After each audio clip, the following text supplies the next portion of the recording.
Hey guys, welcome to this video.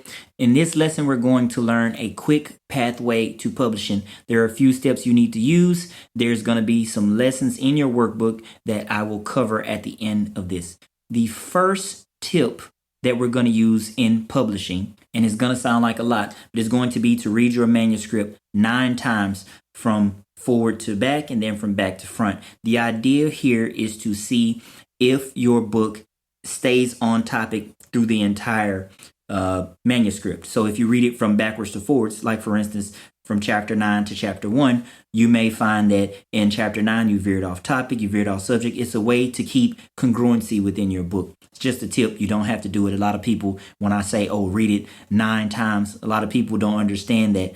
After I got a couple of my books printed, I still realized afterwards there were errors because I didn't take enough time to proofread them. So 9 times is the first tip. The second tip is the most important. You need your book edited by a professional. BookBaby has a recommended editor. I haven't used them. They're called First Editing, and it doesn't matter really who you use, but you do need to get it edited by a professional, not just you. Now, I have a module further on in this course that covers all these specific things, how to dial down, how to find an editor, where to find an editor from. But if you just wanted a quick set of tips that you could use to find an editor, you could use Twitter, you could use Google, you could use Facebook or Facebook groups. Just search up related niches, whatever type of niche that your book is in, and that should bring up a list of people that you can reach out to and ask them for a sample edit. That's very important.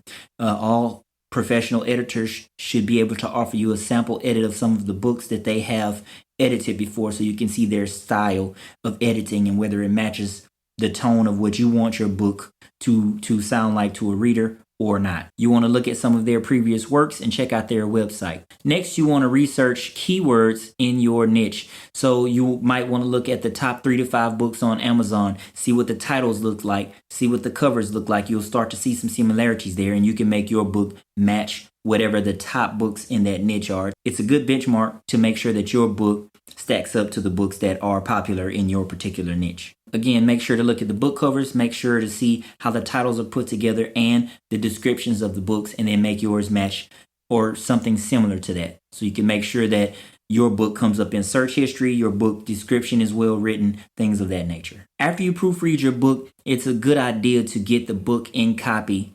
Like get one copy. BookBaby offers a service where they charge you $19, but you can get a copy of the book. And this is after you proofread. You look through the print copy and you may find some additional errors there. It's just a good idea, first of all, to see how your book looks and feels to the customer, to the person who's going to buy it, who's going to read it. And also, it just feels good to have your own book that you created in your hand. It gives you motivation for the next part, which is going to get a little bit difficult. That's the marketing and promotion of the book. Now, you can create a buzz by using popular book websites like Goodreads. You could send ARCs out, which are advanced reader copies. I did not do that for my book. Sometimes that can get very costly and you don't necessarily need it.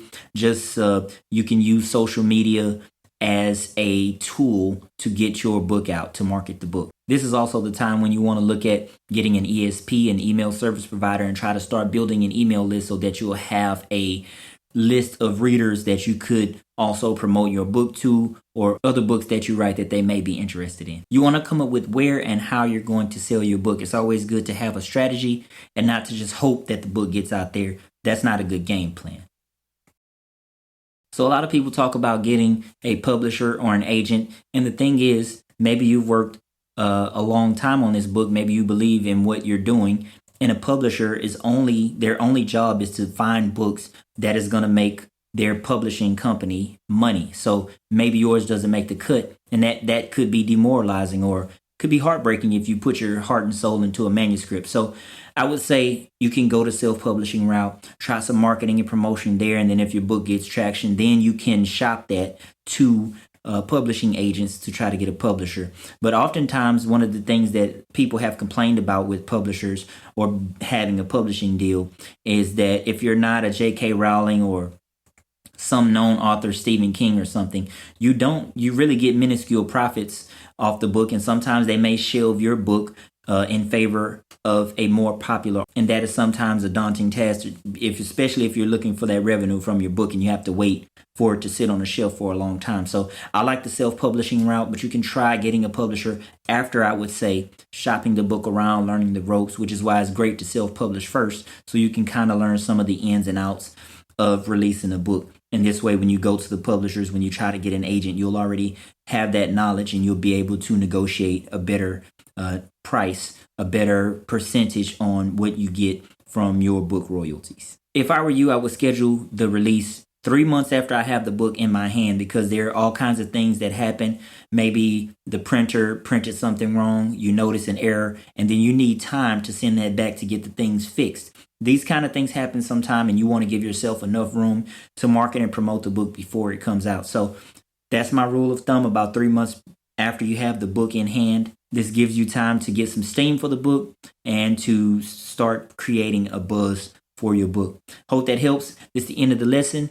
Now, I love Canva. You can use Canva to create some marketing tools and things that you can use on social media to promote the book. Canva is free to use, and I love the tool. It's very user friendly, and they have already created some great templates that you can use as an author to promote your book. In your workbook, hopefully you've downloaded it. On page 21, fill in the blanks, and this is going to help you get started on your publishing pathway. You can go ahead and go to the next lesson once you complete the task that's in your workbook for this lesson. Take care.